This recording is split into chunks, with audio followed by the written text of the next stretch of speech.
Hola, hoy vamos a ver qué es la primera declinación. La primera declinación, o también llamada declinación en A, se reconoce porque tiene el genitivo en AE, es decir, la segunda forma, como podemos ver en las palabras familia AE, ara AE, fémina AE. Entonces, si os fijáis, todas ellas tienen en común que la primera forma, el nominativo singular, es en A y el genitivo singular en AE. Entonces, cuando nosotros encontremos un sustantivo cuya segunda forma sea en AE, va a pertenecer a la primera declinación y nos vamos a fijar en sus terminaciones. Luego, en la primera declinación también cabe destacar que la mayoría de los sustantivos son femeninos, a excepción de los casos que os expongo aquí en la diapositiva. Los nombres de varón como Catilina, las profesiones de varón también o consideradas de hombre como los poetas o los marineros y por último los sustantivos que acaban en cola como avícola o en guena como indígena. Esos sustantivos que os expongo ahí, siempre y cuando rijan esas excepciones, van a ser masculinos y no femeninos. Todos los demás casos van a ser femeninos.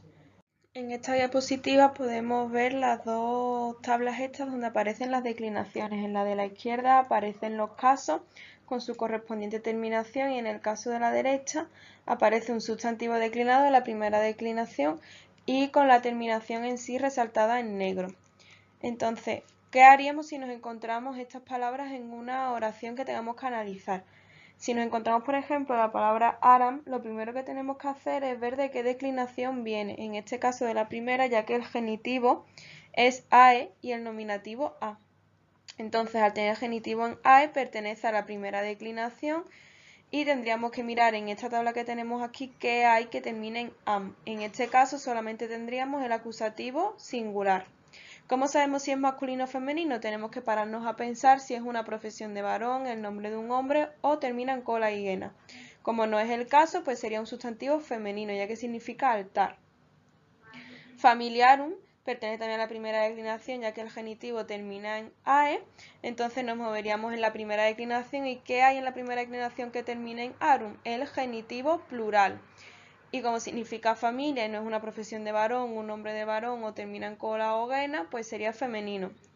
En el caso de feminis, pertenece también a la primera declinación, ya que viene de femina ae, significa fémina, mujer, y al terminar en is tendría que ser dativo ablativo plural, al no ser profesión de varón, etcétera, etcétera, como hemos comentado antes, pues sería femenino.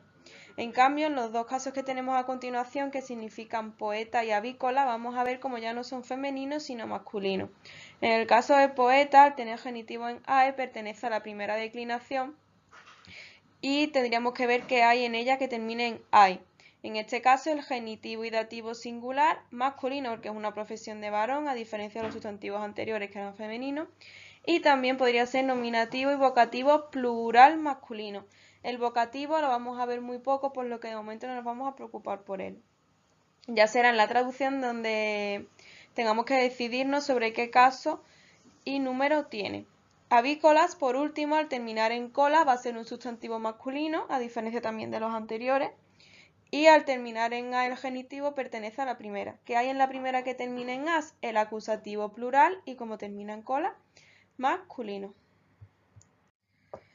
Aquí tenemos también unos ejemplos de traducción de unas oraciones.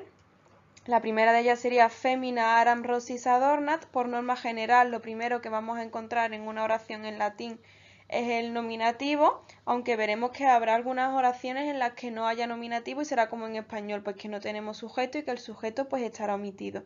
Y lo que sí es que el verbo va a ir al final. El verbo termina siempre en T y en NT, por lo tanto, si termina en T va a ser singular y si termina en NT, plural. Como termina en T, como podemos ver aquí, pues sería tercera persona del singular del presente indicativo activo, que es el único tiempo que hemos visto hasta ahora. Si fuese adornant, terminado en NT, sería plural. Entonces tenemos un verbo singular, por lo que necesitaremos un nominativo singular que desempeñe la función de sujeto. Fémina viene de femina ae, significa mujer y tiene el genitivo en ae. Por tanto, al tener genitivo en ae, va a pertenecer a la primera declinación. ¿Qué hay en la primera declinación que termina en a?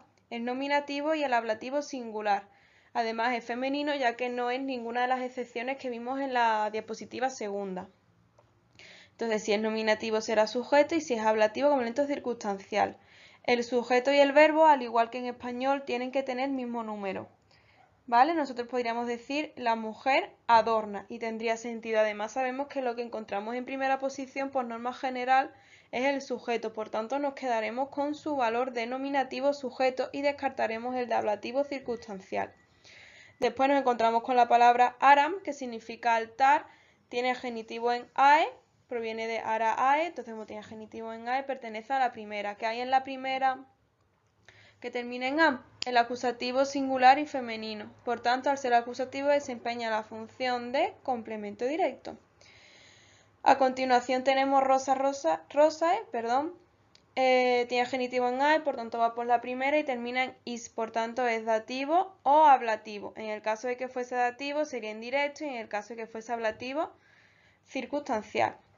Ya veremos en la traducción cuál de los dos casos es. Entonces, el orden para traducir es siempre sujeto, verbo, directo, indirecto y circunstancial. Por tanto, empezamos por el sujeto, que es fémina, que sería la mujer, adorna, y después nos vamos al complemento directo, que es altar. La mujer adorna el altar. Lo que nos quedaría es por discernir qué es rosi, si es dativo o si es ablativo. En el caso del dativo siempre le tenemos que añadir a la traducción a o para. La mujer adorna el altar a rosa, para rosa no tiene sentido. Entonces nos tenemos que parar a pensar en otra preposición que sí nos convenga. Eso ya sería el ablativo, porque al ablativo le puedes añadir la preposición que tú quieras. Al dativo solamente a o para y se sustituye por le o les. Y al ablativo le pones la preposición que tú quieras. La mujer adorna el altar con rosas. Como queda bien traducirlo con cualquier preposición, pues sería ablativo circunstancial. Y ya tendríamos traducida esa primera frase. Luego tenemos historia magistra vita est.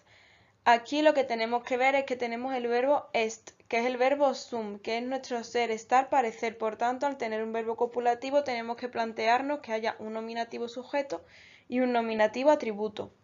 Historia va por la primera declinación, ya que procede de historia ae con el genitivo en ae, y al terminar en a puede ser nominativo o ablativo singular, y al no ser ninguna de las excepciones de diapositiva 2 va a ser femenino.